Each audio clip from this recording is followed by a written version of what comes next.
I find myself,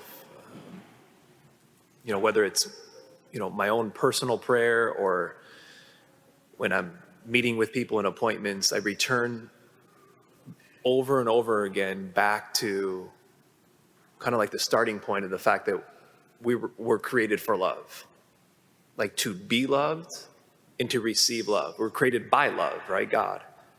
And,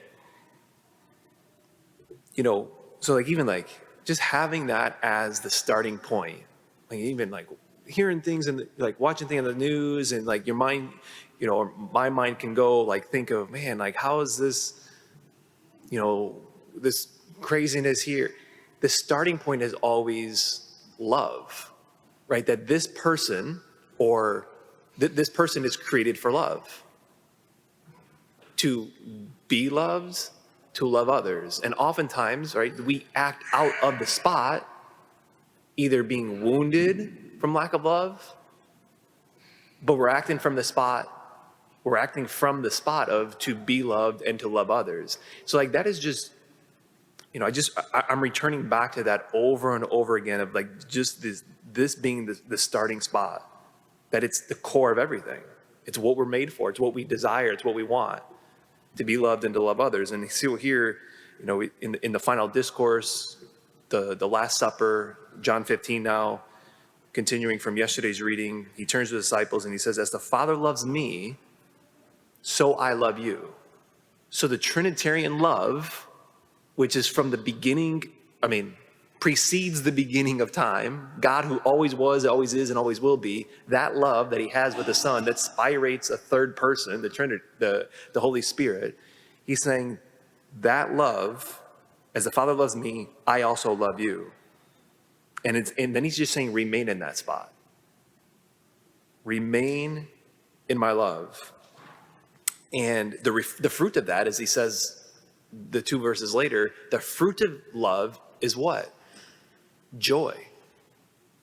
The fruit of love is joy. And he says, I told you this so that my joy might be in you and your joy might be complete. And so, in other words, the implication here is joy will be in us as long as we remain in him. Okay, well, what's the next move? How do we remain in him? Well, he says, if you keep my commandments, you remain in my love, just as I've kept my Father's commandments and remain in his love. And so to the extent, maybe even we say this, to the extent that we're not joyful, is the extent we're not conforming our will to the Father's will. To the extent that we're not following his commandments.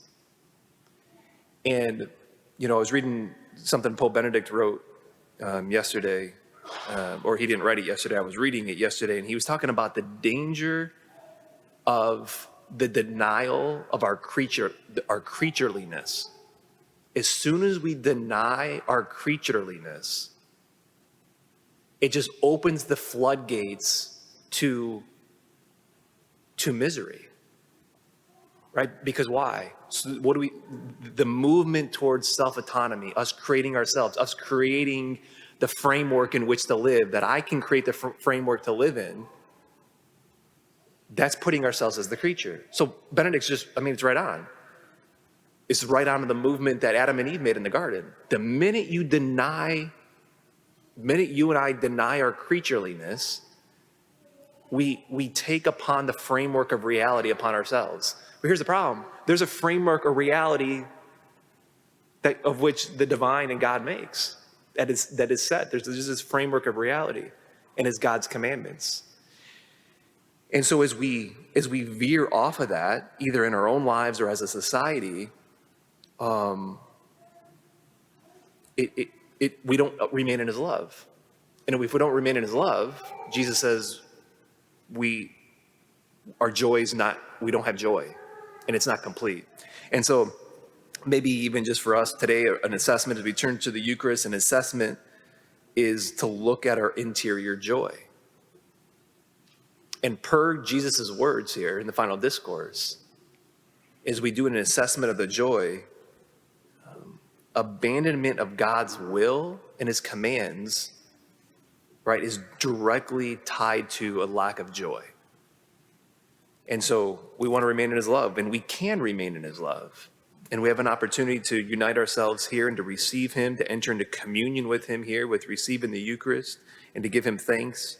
The fact that he shares the Father's love with us in the movement to remain in him.